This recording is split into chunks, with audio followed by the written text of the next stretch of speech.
నమస్తే, welcome to Magna TV. నేను ఆదిత్య. మహేష్ బాబు రాజమౌళి కాంబోలో వస్తున్నటువంటి ఎస్ఎస్ఎంబి 29 మూవీకి సంబంధించినటువంటి ఏ అప్డేట్ వచ్చినా కూడా సోషల్ మీడియాని ఒక రకమైనటువంటి షేక్ చేస్తుండడంలో కూడా ఎలాంటి అతిశయోక్తి లేదు. ఎందుకంటే మనం చూస్తూనే ఉన్నాం, ఈ సినిమాకి సంబంధించి ఇప్పటికే ఒక వీడియో కూడా రిలీజ్ అయింది. ఆ వీడియో మనం ఒక్కసారి అబ్జర్వ్ చేసినట్లయితే మహేష్ బాబుని ఎవరో కొడుతున్నట్టు, ఆయన అతన్ని ఓవర్కమ్ చేసుకుంటూ ముందుకెళ్తున్నట్టు, అతని ముందు ఎవరో ఒక వీల్ చైర్లో ఒక నటుడు కూర్చున్నట్టు మనకు ఆ వీడియోలో అర్థమవుతుంది. అతని ముందు మహేష్ బాబు మోకాళ్ళ మీద కూర్చొని ఏదో అడుగుతున్నట్టు ఆ వీడియో అయితే రిలీజ్ చేయడం జరిగింది. ఆ వీడియో కూడా కంప్లీట్గా కొండ ప్రాంతంలో షూట్ చేస్తున్నటువంటి ఆ విజువల్స్ని బట్టి మనకు అర్థమవుతుంది.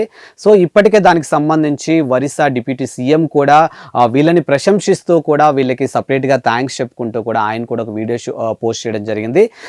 దీన్ని కంపారిజన్ చేస్తూ ఇది కంప్లీట్గా ఒరిస్సా నేపథ్యంలో ఈ షూట్ చేస్తున్నారు అన్నట్టుగా తెలుస్తుంది. ఇకపోతే ప్రస్తుతానికి ఈ సినిమా పాన్ వరల్డ్ లెవెల్లో రిలీజ్ అవుతుంది అండ్ ఇందులో కథానాయికగా ప్రియాంక చోప్రా నటించబోతున్నారని తెలుస్తుంది. ప్రస్తుతానికి ఆమెకు సంబంధించినటువంటి వీడియోలు కూడా సోషల్ మీడియా వేదికగా మనం చూసాం.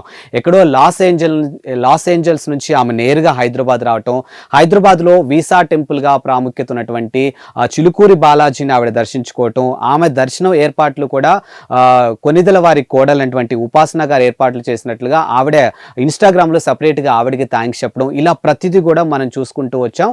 బట్ ఓవరాల్గా చూసుకుంటే మాత్రం రాజమౌళి ఒక వీడియోని రిలీజ్ చేశారు. అది కూడా మహేష్ బాబుకి సంబంధించినటువంటి పాస్పోర్ట్ని లాక్ చేసుకుంటూ ఒక వీడియోని రిలీజ్ చేశారు. కాబట్టి ఆ వీడియో కింద మహేష్ బాబు రెస్పాండ్ అవటం కానీ ప్రియాంక చోప్రా రెస్పాండ్ అవటంతో మొత్తానికైతే ఫ్యాన్స్ అయితే ఒక కన్క్లూజన్కి వచ్చారు. ఓకే, ఎస్ఎస్ఎంబి 29 మూవీలో మహేష్ బాబు సరసన ప్రియాంక చోప్రా హీరోయిన్గా చేస్తుంది అనే అంశాలు ఏవైతే స్పెక్యులేషన్స్ ఉన్నాయో ఆ స్పెక్యులేషన్స్ అన్నిటికి కూడా అక్కడ ఫుల్ స్టాప్ పెట్టడం జరిగిందనమాట. ఇకపోతే ప్రస్తుతానికి ఈ సినిమా ఎప్పుడు రిలీజ్ అవుతుంది, ఎలా ఉండబోతుంది అనే డిస్కషన్ జరుగుతూనే ఉన్నాయి. మరోవైపు పాన్ వరల్డ్ లెవెల్లో ఈ సినిమా నిర్మించబోతున్నారు కాబట్టి ఈ సినిమాకి సంబంధించి ఇప్పటికే 1000 కోట్ల బడ్జెట్ వరకు ఉండొచ్చు అనేది ఒకటి బయటికి రావడంతో 1000 కోట్లతో నిర్మిస్తున్నటువంటి ఈ సినిమాలో మరి డైరెక్టర్గా రాజమౌళి ఎంత రెమ్యునరేషన్ తీసుకుంటున్నారు అండ్ మహేష్ బాబుకు ఉన్నటువంటి ఫ్యాన్ బేస్ మనం చూసాం కాబట్టి ఆయన సినిమాలు రిలీజ్ అయితే ఫ్యాన్స్ ఏ విధంగా ఉర్రూతలుగుతారో కూడా మన అందరికీ తెలిసిందే. కాబట్టి మరి 1000 కోట్ల బడ్జెట్లో ఈయన రెమ్యునరేషన్ ఎంత, ఇప్పుడు వీళ్ళిద్దరు రెమ్యునరేషన్ల మీద జనాల ఒక వ్యూ అంటే జనాలకు ఉన్నటువంటి ఆ కాన్సన్ట్రేషన్ అంతా అక్కడ వరకు వెళ్ళింది. ఎందుకంటే సినిమా డేట్స్, సినిమాకి సంబంధించినటువంటి షూటింగ్ అప్డేట్స్ ఏదో ఒక రకంగా బయటకు వినిపిస్తూనే ఉన్నాయి. బట్ రెమ్యునరేషన్ విషయం మాత్రం బయటికి రావడం లేదు. కాబట్టి దీనిపైన కొన్ని స్పెక్యులేషన్స్ కూడా ఉన్నాయి. వీటి మీద కూడా ఎలాంటి స్పష్టత లేదు.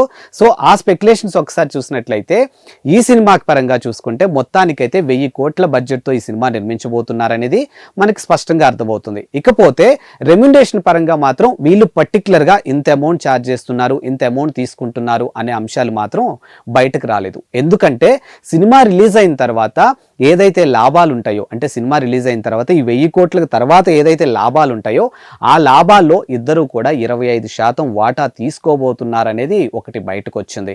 సో ఇప్పుడు ఆ అంశం మహేష్ బాబుని అభిమానించే ఆయన ఫ్యాన్స్ కానీ, రాజమౌళిని అభిమానించే ఆయన ఫ్యాన్స్ కానీ చాలా ఖుషి అవుతూ ఉన్నారు. ఎందుకంటే భారీ బడ్జెట్తో నిర్మించబోతున్నటువంటి ఈ సినిమాలో రెమ్యునరేషన్ పరంగా కాకుండా లాభాల్లో వాటాలు తీసుకోబోతున్నారు. కాబట్టి మా అభిమాన హీరో రేంజ్ ఇది అన్నట్టుగా మహేష్ బాబు ఫ్యాన్స్ అంతా కూడా వారి యొక్క ఆనందాన్ని సోషల్ మీడియా వేదికగా పంచుకుంటూ ఉన్నారు. బట్ దీని మీద అఫీషియల్గా ఎలాంటి కన్ఫర్మేషన్ అయితే లేదు. ఇది జస్ట్ స్పెక్యులేషన్ మాత్రమే.